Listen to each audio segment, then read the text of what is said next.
Hello students, good morning. काल आपण 1 ते 6 प्रॉपर्टीज बघितल्या डेफिनेट इंटिग्रलच्या. आता आपण नेक्स्ट ज्या लास्ट 2 प्रॉपर्टीज आहेत त्या बघणार आहोत. सगळ्यात महत्त्वाच्या या 2 प्रॉपर्टीज आहेत. याच्यावरती तुम्हाला परीक्षेमध्ये प्रश्न असतो. 3 ते 4 मार्काला या प्रॉपर्टीज या दोन्हीपैकी एक प्रॉपर्टी असतेच, हे लक्षात घ्या. तर आपण आता 7th प्रॉपर्टी बघणार आहोत. 7th प्रॉपर्टी काय आहे? 0 to 2a f of x dx is equal to 0 to a f of x dx plus 0 to a f of 2a minus x dx. आपल्याला LHS is equal to RHS prove करायचे. Now we consider the RHS. RHS आपण consider करूया. And here RHS is equal to 0 to a f of x dx plus 0 to a f of 2a minus x dx. आता याच्यामध्ये I1 आणि I2 दोन separate integral suppose करायचे. Let I1 be the first integral and I2 be the second one. Now we solve the I2. I2 हा integral आपण solve करून बघायचे. I2 काय आहे? 0 to a f of 2a minus x dx. आता याच्यामध्ये 2a minus x आहे, त्याला आपण सबस्टिट्यूशन द्यायचे जेणेकरून आपल्याला पुढील सबस्टिट्यूशन सिम्प्लिफिकेशन करता येईल. इथे जो 2a minus x आहे त्याला सबस्टिट्यूशन देऊया. Put 2a minus x is equal to t. Now the differentiation 2a चा डेरिवेटिव 0 minus x चा minus dx is equal to dt. When we put x is equal to 0, when x is equal to 0, t is equal to काय? 2a minus 0, that is 2a. त्याचप्रमाणे when x is equal to a, upper limit replace केला, when x is equal to a, तर t is equal to काय? 2a minus a, that is equal to a. म्हणजे limit काय? 0 to a च्या ऐवजी 2a to a. ठीक आहे? when x is equal to 0, t will be 2a, and when x is equal to a, t will be a. Now replacing this limit, and 2a minus x is equal to t, and dx is minus dx is equal to dt. That implies dx is equal to minus dt. मी इथे replace करायचे. मग I2 काय मिळेल बघा. So I2 is equal to I2 equals to integral 0 च्या ऐवजी काय घ्यायचं आहे? 2a to a. When x is equal to a, t is also equal to a. f of t into minus dt. आता जो minus dt आहे आपल्याला property माहिती आहे. प्रॉपर्टी काय आहे बघा. since we know the property a to b f of x dx is equal to minus of b to a f of x dx. Now using this property over here we get I2 is equal to, हा जो minus sign आहे तो आपल्याला इथं cancel करता येईल when we replace the limit upper limit by lower and lower by upper. हा minus आहे इथं घालवला जाईल कारण हा माइनस साइन जर आपण बाहेर घेतला तर a to b चा काय होतो? b to a. He property आपण बघितली. त्याच्यानुसार इथे काय a to 2a f of t dt. आता आणखी एक प्रॉपर्टी आपल्याला माहिती आहे. त्या प्रॉपर्टीनुसार आपण व्हेरिएबल चेंज करू शकतो सेम लिमिटसाठी. प्रॉपर्टी काय आहे? सिन्स. इथे आपण प्रॉपर्टी यूज करूयात आणि मग इथं लिहितोय. So a to 2a f of x dx. We can change the limit over the same variable for the same variable. Since integration a to b f of x dx is equal to a to b f of t dt. या property नुसार आपण इथं simplification करूया. आता आपण I1 plus I2 कडे जाऊया. So RHS is equal to I1 plus I2 is equal to I1 काय आहे? 0 to a f of x dx. 0 to a f of x dx plus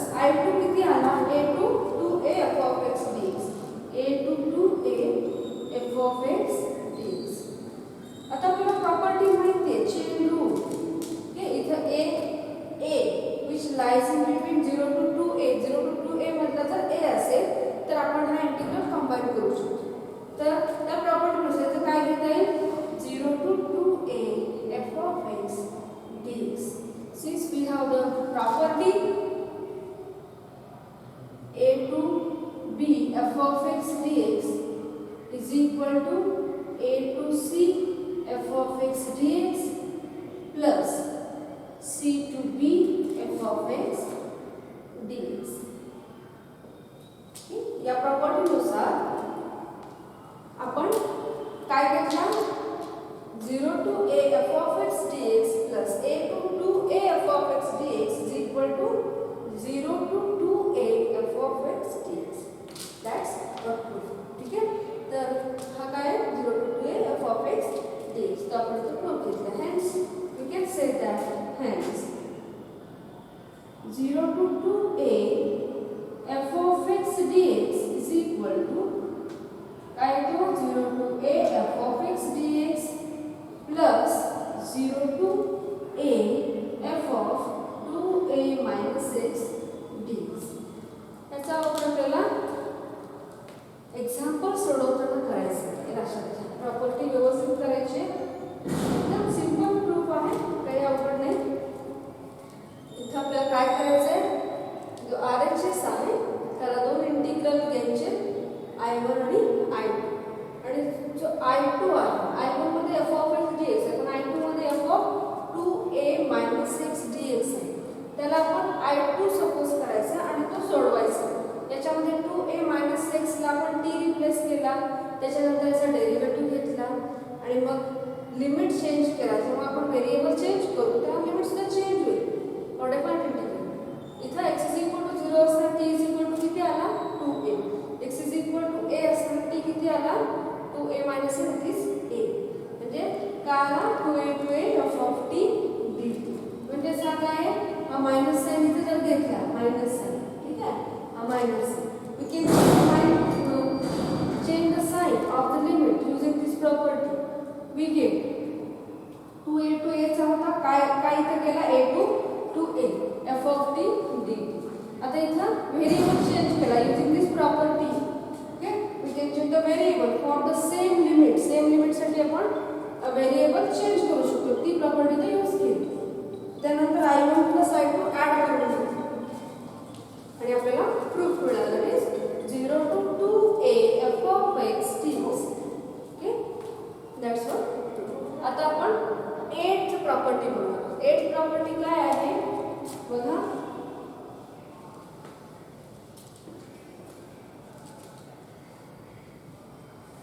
Eighth property minus a to a f of x dx is equal to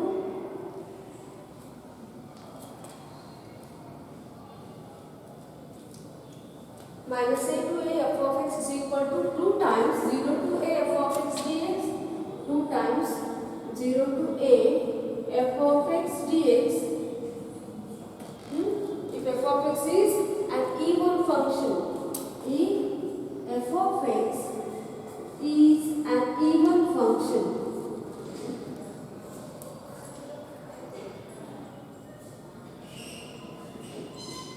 and is equal to 0 if f of x is odd function.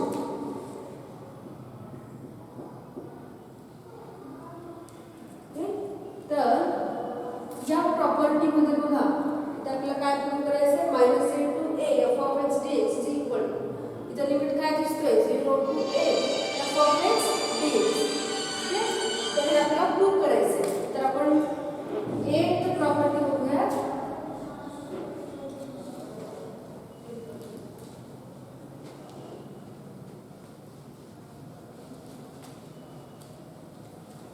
या प्रॉपर्टीला prove करण्यासाठी आपला chain rule वापरायचा.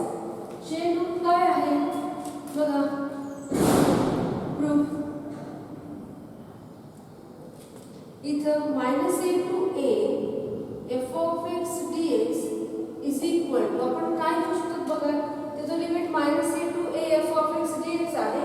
तिथं आपण काय घेऊ शकतो, minus a to zero, zero as a connector आपण घेऊ शकतो. चेन रूल आपण तिथे यूज करू शकतो. इन बिटवीन व्हॅल्यू मायनस ए आणि ए च्या मधली व्हॅल्यू आपण ॲज अ चेन कनेक्ट करू शकतो. So minus a to zero f of x d x is equal to the plus इथे काय घ्यायचा, 0 to a f of x dx. इथे आपण कोणती प्रॉपर्टी यूज केली, since our using property using a to b f of x dx is equal to a to c f of x dx plus c to b f of x dx.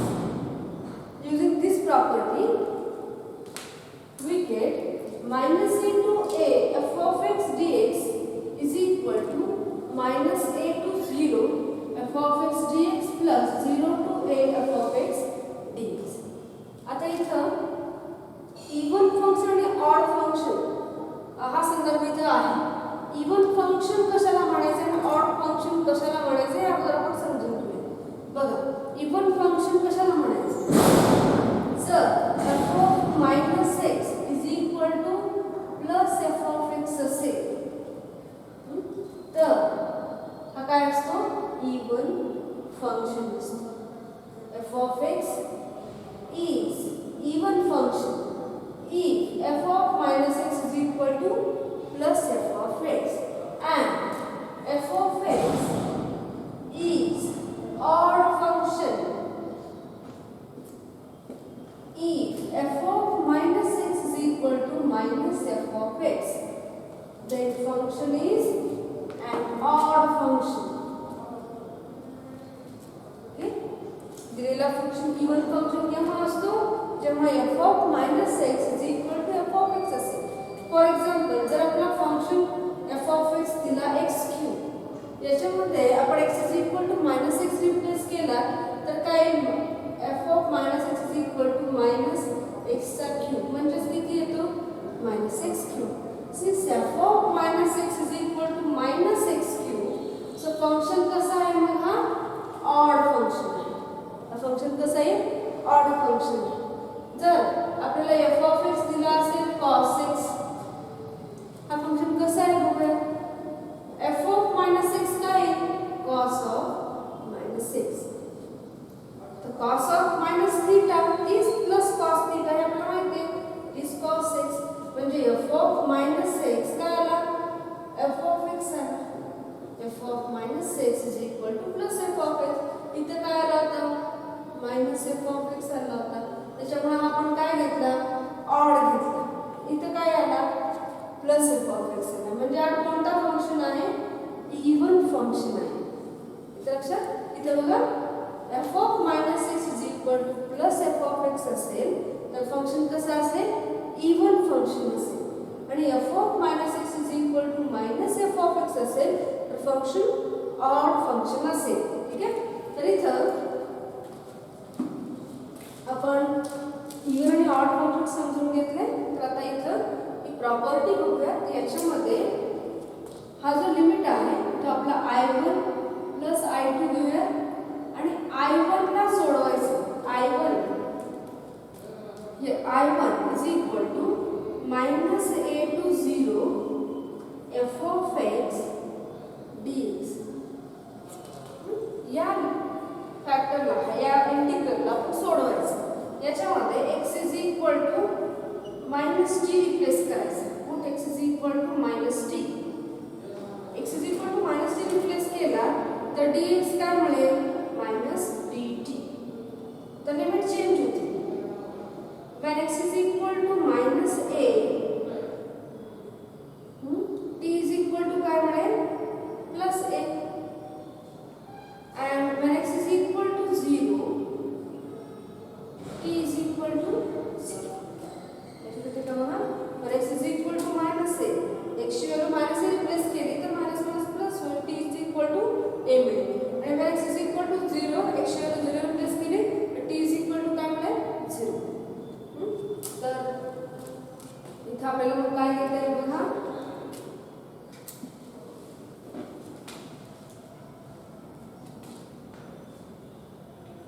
I1 is equal to काय मिळेल, minus a असताना t a to 0 f of minus t into minus t t d x is minus t T.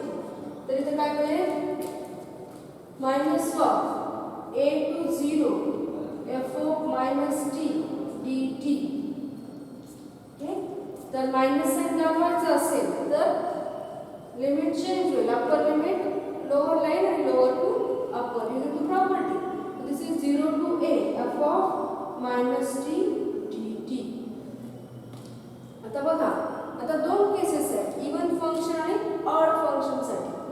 आता इथं integral काय मिळेल, so minus a to a f of x dx is equal to first I1 आणि हा I2 आहे. इथं आपण variable change करून दिला तर काय मिळेल बघा, 0 to a we can change the variable using the property. We have the property, we can change the variable. Corresponding variable change करायचं आहे, f of minus x dx. त्याच्यानुसार I1 आहे 0 to a f of minus x dx plus I2 0 to a f of x dx. आता याच्यामध्ये बघा, इथे जो f of minus x dx आहे तो इवन फंक्शन असताना काय असेल, प्लस f of x असेल, आणि ऑड फंक्शन असेल तर हा फंक्शन कसा आहे, मायनस f of x असेल. If f of x is even function, आपण मेन्शन करूया फंक्शन जर इवन असेल then f of minus x is equal to plus f of x. So minus a to a f of x dx is equal to 0 to a plus f of x dx plus 0 to a f of x dx, which is 2 times. So it's equal to 2 times 0 to a f of x dx. जर even function असेल तर f of minus x काय येतो, plus f of x. त्याच्यामुळे हा काय घेतला, 2 times 0 to a f of x dx.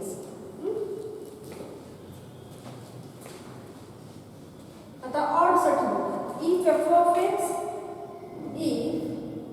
of x is odd function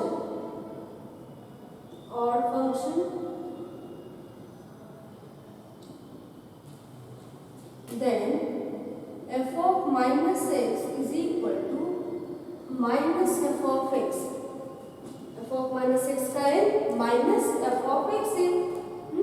मग इथं आपल्याला फर्स्ट इंटिग्रल काय मिळेल, f of minus x minus f of x मिळेल. So minus a to a f of x dx is equal to minus 0 to a f of x dx plus 0 to a f of x dx. एक negative आणि positive value असेल तर answer किती येईल, 0.